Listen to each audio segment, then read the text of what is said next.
What is up, YouTube? I'm here today to show you guys the Mac 9 DS.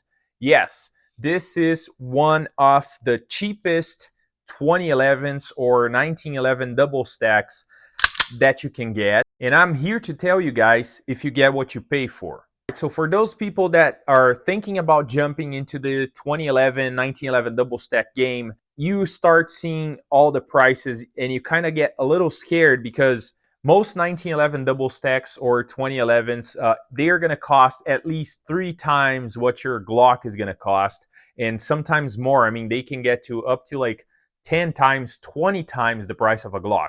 So a lot of people want to get into the 2011 game, but they don't want to pay the high prices. And usually when you buy something cheap, you end up getting what you pay for. So when I saw this Mac 9 DS, I was a little skeptical, but I decided to, pull the trigger, no pun intended.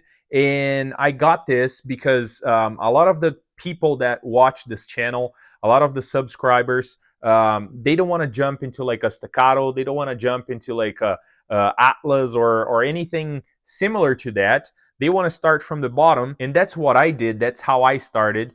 When I started with 2011s, my first one was the Prodigy, which at the time was the cheapest gun you could get on that platform. And now we have this, which is pretty much half the price of the Prodigy. And I want to talk about this gun a little bit. There are a few features that I think they should be, required on all 2011s. And I think the main one is having a bow barrel. I know you can get a T-Sauce for cheaper than this one, but it doesn't come with a bow barrel. They have a bushing barrel. And even though it's okay to have a bushing barrel, I think the bow barrel looks much better.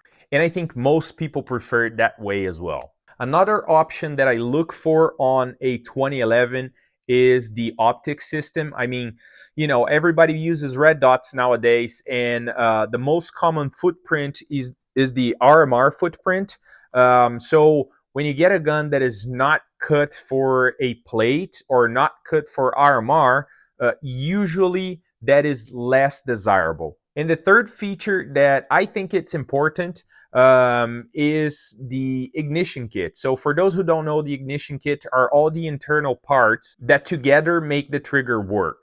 And a lot of times on budget guns, you're going to get MIM parts. MIM parts are not bad, but if you have machine parts, if you have, billet parts, you're going to have more quality. You're going to have less chances of failure. With that said, we're going to talk about the Mac 9 DS, and I'll start by showing you guys this gun comes from factory with a bow barrel. The second one is the optics cut. So this is cut for plates. So it ships to you with a RMR footprint plate.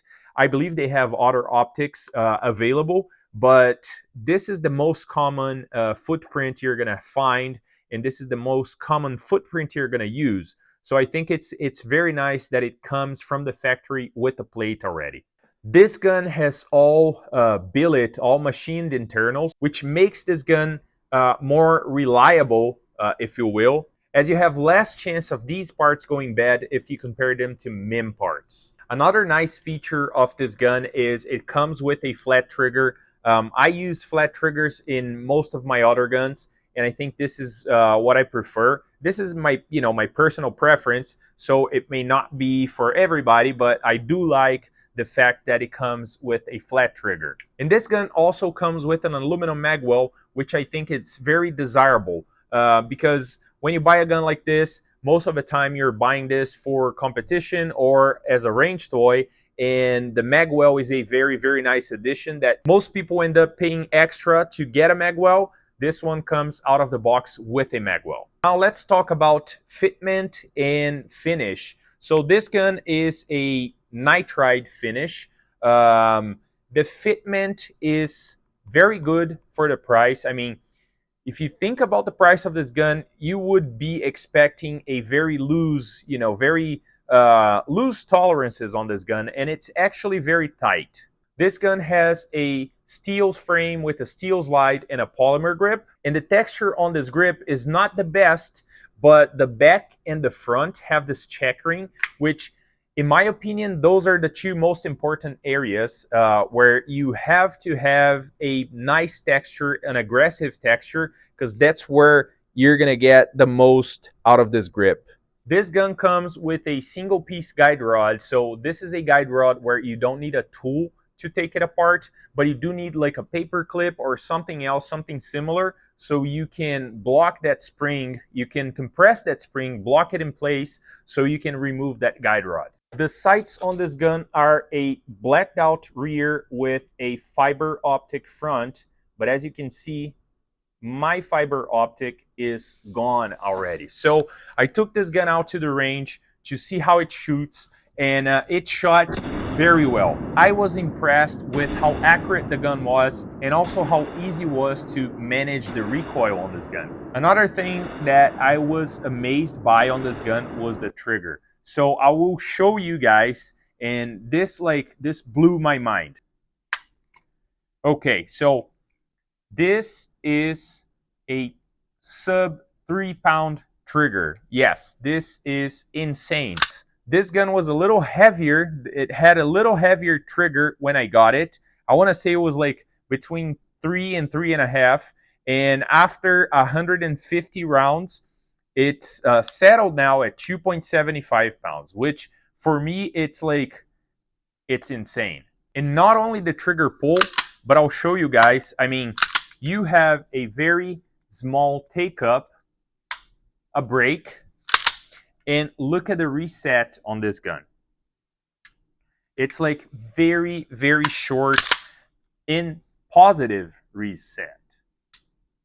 For a stock gun, for a gun on this price point, completely stock, having a trigger that is sub 3 pounds, having a reset this short, and having a such crisp pull is really something that they should be proud of. So this was my take on the MAC 1911 9DS. This is their double stack gun for a very affordable price and a very good product. I do have to address my fiber optic went flying away as I was shooting, but they do send you a replacement, and I'll be putting a replacement here very soon. If you like this video, please consider subscribing, because this is a way of helping the channel grow and helping me bringing more content to you guys. Thank you.